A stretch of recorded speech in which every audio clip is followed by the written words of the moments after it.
About to start. It's about Flat to and start. stripes. Stop. Ow! Hello, and happy 4th of July. Today, we are going to show you, well, let me start at the very beginning. So, this began with, a sort of challenge, as it were. At first, I pointed out, rather cleverly, I would say, that this one comic could have been better than it was, just with a simple element of proper punctuation. And I was right. But someone else disagreed and challenged me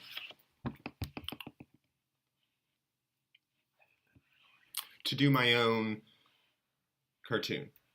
So we will do that today. And because I am not a man. You all right? To be challenged with. Oh. Let's start off by gathering our supplies. Why are you filming this off that? To begin with, it's important to have something to draw on. So, I have chosen to... Whoops. I have chosen to get a piece of... self-portrait? Yes. I have chosen to take a piece of paper out of this high-quality notebook. Excellent.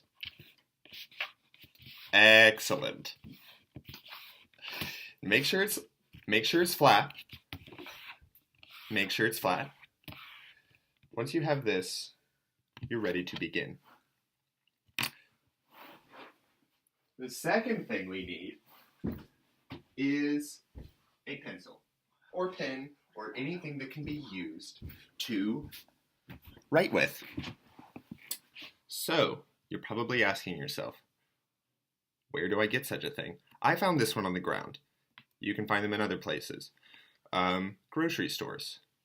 Other kinds of stores. Sometimes friends have them. I like to go into public buildings.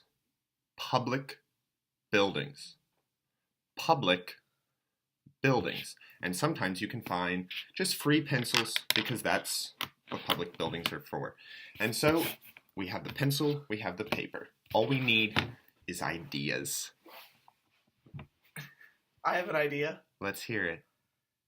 Jim Crow laws. Okay, Reinstate let's not do this. Let's not do that. Okay. I'm thinking we start with something pretty simple. Something that everyone can get behind. How about, I don't know, an anthropomorphic duck.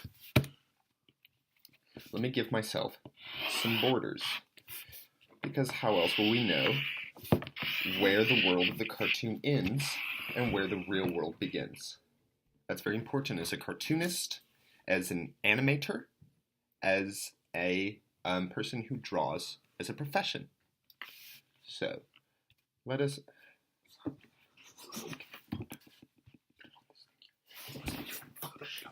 Hey, listen, you're gonna fuck this shit up.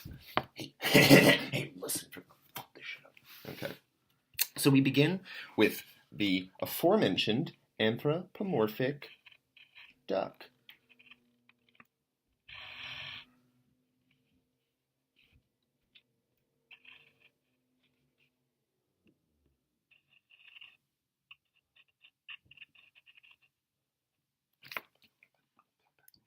It's like you don't even know what the fuck you're doing.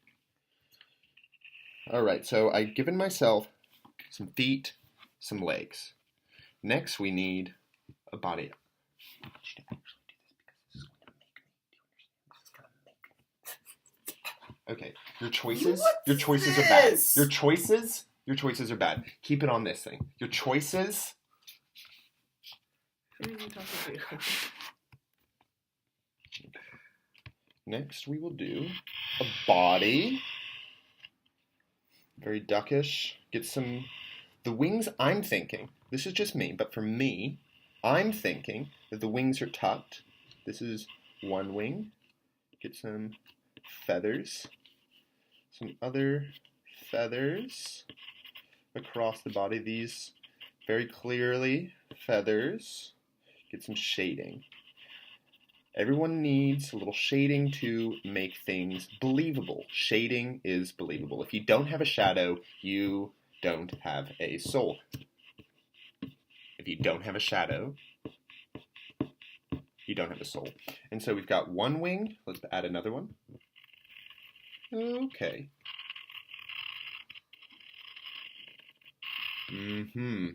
More feathers, because it is a duck. And some of these, and a little duck penis.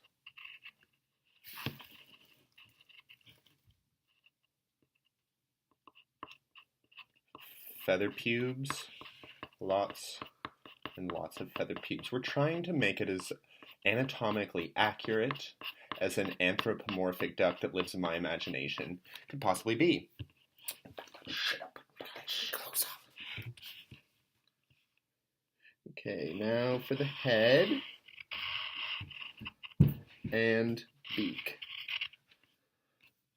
And duck eyes.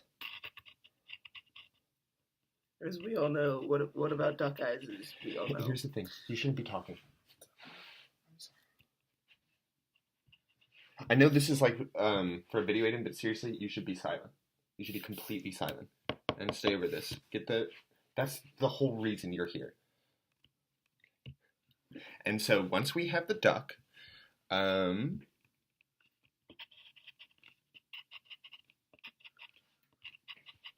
more feathers. That's one eye. Here He looks like a smoker.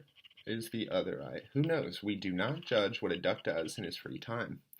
Cold duck time is sort of associated to what I just said because it contains the words duck and time in it, which is funny. So we'll figure out how to do wordplay is good. That's what I'm trying to say. Wordplay. In addition to having a good comic, you need wordplay for that comic. That's what makes comics good. Drawing and then the play of words. Would you stop? What's up, guys? Ow! Ow! Ow! Ow! Ow! Stop that! Jesus, I'm gonna have to do it myself. Ow! Okay, so we have I'm gonna bruise. our duck. Go. Honestly, I don't even need you. Go. Ow! Okay, so we have our duck. Ow! I brought you coffee. Get out! Okay, so a duck. Lots of space over here. Okay, and usually I like to put a title somewhere along the top. You know, place for caption. Caption can be down here. You can remove the caption from the world because then it becomes a sort of commentary on the world itself. Okay, so let us see. What do we want next? What pairs well with this duck?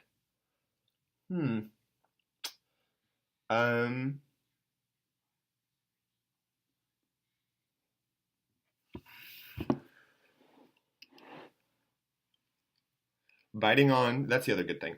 Pencils, pens, sticks of all sorts. They're good for fulfilling a sort of oral fixation, which is good for thinking sometimes, and also is completely normal. And yes, so we have this duck. Some might say it's already perfect, but those people are not cartoonists or animators. They don't know what they are talking about. They probably would have said something like, you don't even need this border. You could just have a duck. But then, how would we know where reality ends and the fiction begins? Let me take a quick think break. A quick 5 think break. What am I going to think about during this break?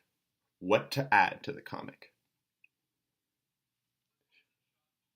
How to work in duck, time, and cold in some sort of clever, jokey, punny. We haven't talked about puns yet, but we'll get to that later. But I'll be right back. Okay. And this is the end of part 1.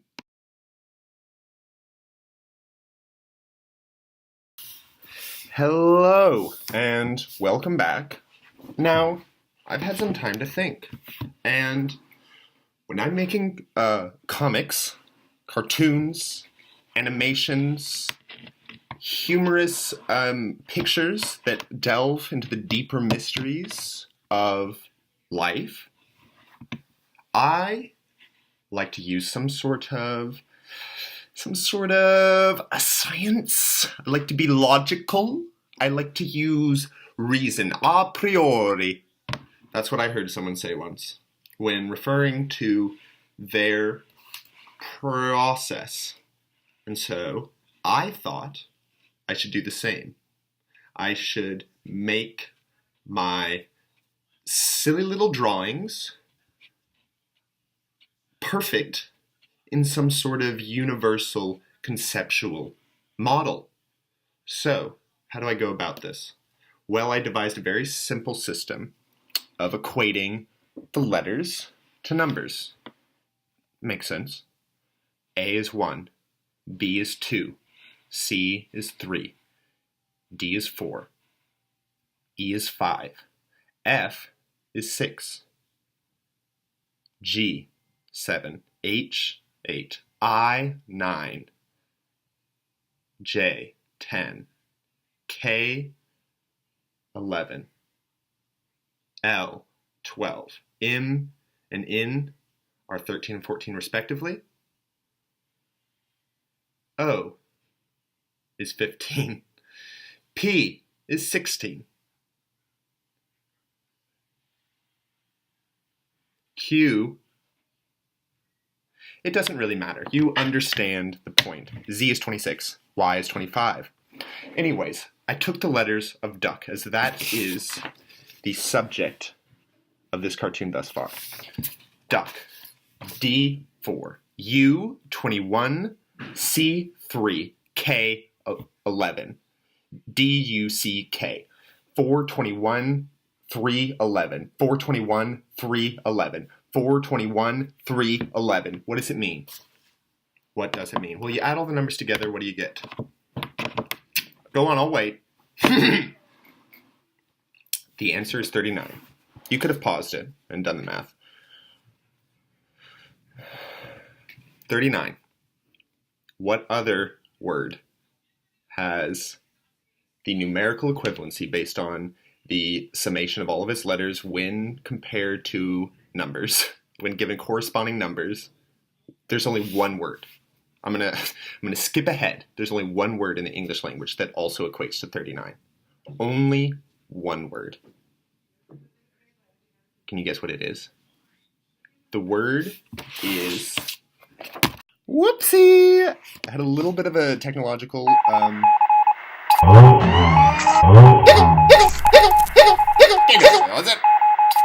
mishap. A little... One of those.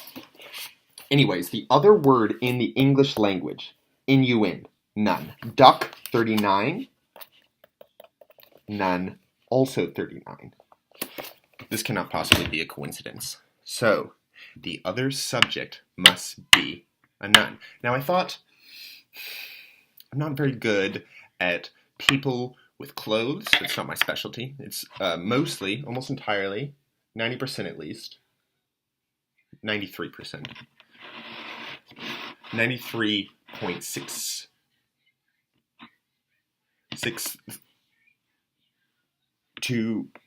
It's a lot. Most of it is anthropomorphic figures. So how on earth am I supposed to draw a nun, which is just a thropomorph, no anth? Or how am I supposed to draw a nun? I thought about printing one off. Big problem, I don't have a printer. No way to do that.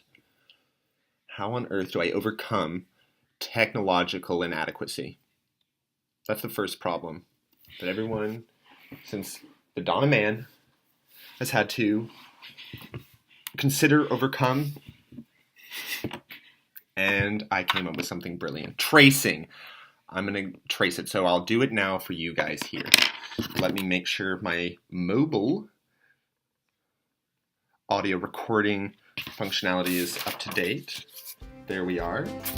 I've got a picture of a nun up. Okay, excellent. Now I'm going to flip this over. As you can see, you got to frame it just right. Frame it just right.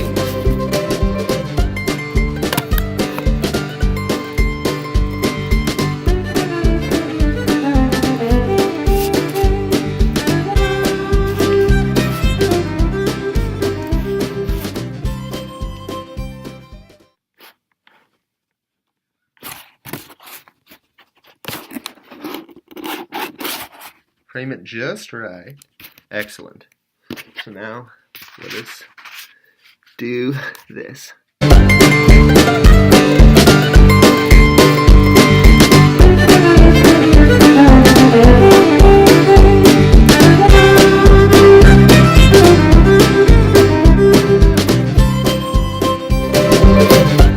Okay. Hey. I'm doing all right. Pretty good. Okay.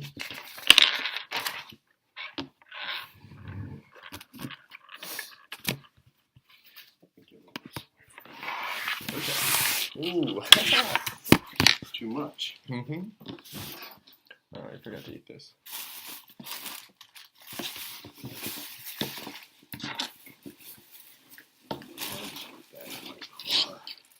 Mm-hmm. Oh yeah, how'd it go? Oh, it's a long wait. But...